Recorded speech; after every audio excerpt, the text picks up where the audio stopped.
안녕하세요, 선배 후배님들. 안전하는 아빠, 안전아빠입니다. 두 번째 영상입니다. 산업안전지도사 건설안전 분야 동차로 합격하면서 제 개인적으로 느꼈던 점, 그리고 이제 공부했던 방법, 공부했던 기간, 그리고 어려웠던 점들을 이제 영상을 한번 업로드 했는데요. 이번 영상에서는 이제 산업안전지도사의 기본적인 개요에 대해서 영상을 업로드하고자 합니다. 산업안전지도사는 영문으로 했을 경우에 Occupational Safety Instructor라고 하고요.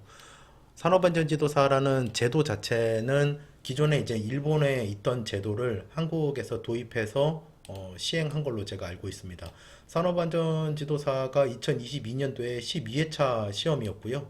지금 이 영상을 보시는 분들은 내년에 이제 13회차 시험을 1차부터 치르게 되시지 않을까 싶습니다.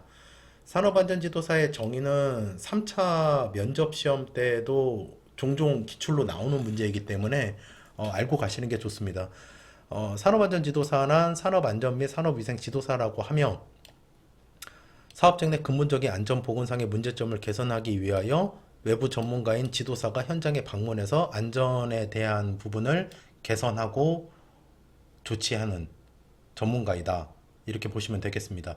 산업안전지도사의 종류로는 전기, 화공, 기계, 건설, 그리고 보건 쪽으로 작업환경, 작업위생, 산업위생 쪽이 있고요. 저는 건설안전기사를 소지하고 있고 건설사에서 근무를 하고 있기 때문에 처음에 공부 시작하면서 건설안전 분야에만 중점을 두고 공부를 했죠. 실제 시험을 보러 가시면요. 2차나 그러니까 3차나 1차를 이제 보러 가시면은 건설 부분이 압도적으로 많으십니다. 건설을 보시는 분들이 거의 대부분이다라고 하실 정도로 많고요. 제일 이제 적은 분들이 이제 작업 환경이나 화공 쪽이 조금 그 시험을 보시는 응시생 분들이 좀 적으시더라고요. 산업안전지도사에서 이제 건설안전 분야, 산업안전지도사의 이제 직무로는 유해위험 방지계획서, 안전보건 개선 계획서, 건축토목 작업계획서 작성 지도, 가설구조물, 시공 중인 건축물, 해체공사, 건설공사 현장의 붕괴 우려 장소 등의 안전성 평가, 가설시설, 가설도로의 안전성 평가, 굴착공사 안전시설 및 지방 붕괴, 매설물 파손 예방의 기술 지도, 그 밖에 토목 건축 등의 교육 또는 기술 지도가 있습니다. 이 부분 또한 3차 면접 시험 때 기출로 나올 수 있는 부분이기 때문에 숙지를 하고 가시는 게 맞고요. 산업안전지도사 출제 범위인데요. 출제 범위는 1차 같은 경우에 이제 전체적으로 공통이죠. 오지선다이고요. 과목은 뭐 노무사 같은 이제 자격증을 소지하고 있지 않으신 분들 기준으로 봤을 때는 산업안전보건법령, 산업안전 일반, 그리고 기업 진단 지도 이렇게 되겠습니다. 보건 쪽으로 하시는 분들은 위생을 보고요. 안전으로 하시는 분들은 안전 쪽을 이제 보시는데요. 저는 이제 산업안전보건법령, 산업안전 일반, 그리고 기업 진단 지도 이렇게 세 개 과목을 봤습니다. 산업안전보건법령은 나중에 또 자세히 말씀을 드리겠지만 법령집을 5회 전을 봤고요. 그 법령집이 있습니다. 네이버에 쳐셔도 바로 나오는데 저는 그 법령집을 봤고요. 산업안전 일반은 이제 교재를 세화 거를 사서 이제 교재를 봤습니다. 산업안전 일반은 산업안전 기사랑 거의 흡사합니다. 거의 유사하다 싶을 정도로 비슷한 내용이 있고요. 기업 진단 지도는 사실 생소한 부분들이 상당히 많았고 이 부분은 제가 나중에 이제 1차 관련된 이제 1차 공략 영상에서 자세히 설명을 드리도록 하겠습니다.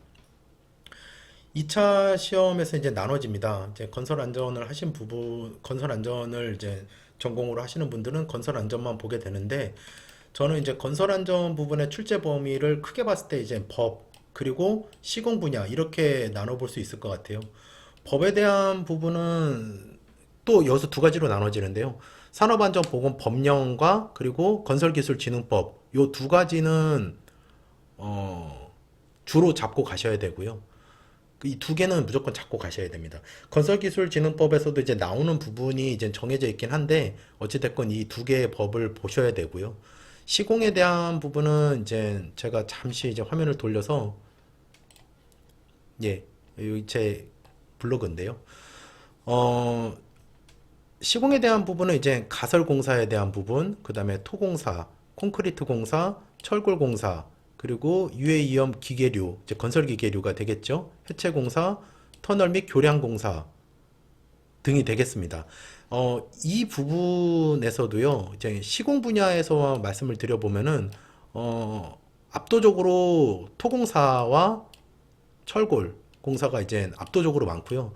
공부를 하심에 있어서 토공사랑 철골 공사는 거의 이제 외우고 간다라는 개념으로 철저하게 짚고 가셔야 됩니다. 이 2차 공부를 하심에 있어서.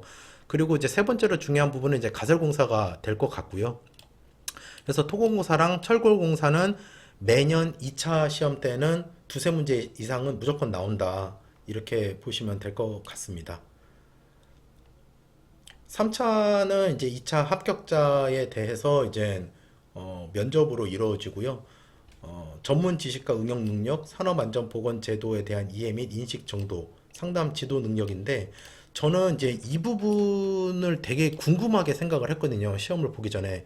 상담 지도 능력이라 하면은 사실 그 태도에 대한 부분인 걸로 이해가 되더라고요. 이제 합격한 지금 시점에서 생각해 봤을 때 상담 지도에 대한 능력은 태도에 대한 부분이다. 어떤 목소리의 크기라든가 그리고 자신감, 그리고 어떤 얘기할 때 또박또박하게 얘기를 하는지, 그리고 인사하는 부분들, 이제 이런 부분들을 상담 지도 능력으로 이제 평가를 하지 않았느냐, 그렇게 판단이 되고요. 산업안전보건제도에 대한 이해 및 인식 정도는 말 그대로 산업안전보건법령입니다. 앞서 이제 2차에 대한 부분을 말씀드릴 때도 언급했지만, 산업안전, 보건법령이랑, 그리고 이제 건진법, 건설기술진흥법이죠. 이 두 개의 부분을 같이 물어봅니다. 저 같은 경우도 이제 건설기술진흥법의 안전관리계획서상 세부 안전계획을 세워야 되는 공정에 대해서 답변하시오가 이제 질문으로 들어왔는데 앞서 이제 2차 때도 제가 말씀드렸지만 이 두 개의 법은 무조건 숙지를 하고 가셔야 되는 부분입니다.